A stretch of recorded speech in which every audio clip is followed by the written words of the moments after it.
The dormancy rate that you have attributed that has been increasing, the dormant, the accounts, maybe to find out why an account can be dormant. An account can be dormant for various reasons, but mainly an account that is disconnected and the customer does not come back for a connection. Over time it becomes dormant because then it's not in use. So that could be the strategies maybe in the past that we didn't put a proper system to be able to reactivate most of these customers.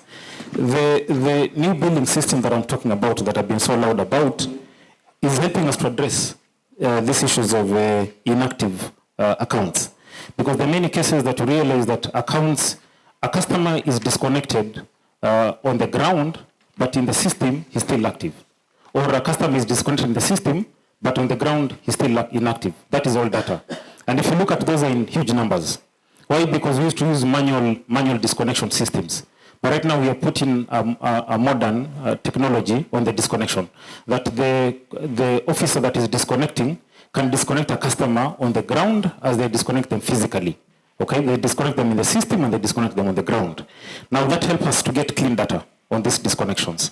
The other issues that have happened around in Taita that has also increased the number of disconnections, like the construction of the SGR line. A number of households were destroyed in the process of that of that construction. The same thing happened in Mongo some years back when a number of wananchi were evicted. All that is contributing to inactive accounts because now you're evicted, you leave, then you leave dormant accounts. Again, that helps increases the debt with the company. So this is attributed by many factors. But it's a strategy for the management to move in speed to identify those dormant accounts. Now we have a GIS system that all our accounts are in the GIS. I mean, we can draw a map of all accounts across the county.